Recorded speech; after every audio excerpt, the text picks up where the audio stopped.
at Abdul, naniniwala ka ba doon? Ewan ko. Yan daw yung nakita ni Peach at saka ni Apple doon sa crime scene eh. Di ba, mukhang mabait naman yung dalawang yun. Si Abdul, mukhang hindi ko pa pagkakatiwala. Pero, mababait naman yun. Saka, di ba malapit yung kay Tonyo? Teka, sandali ba't yung Lieutenant Robles? Di ba, pulis pa yon tapos gwapo din. O, tignan mo nangyari. Eh, iba naman yun. Yan tayo eh.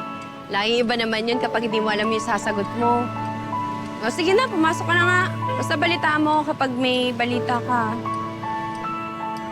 Sige ba, basta mag-iingat ka.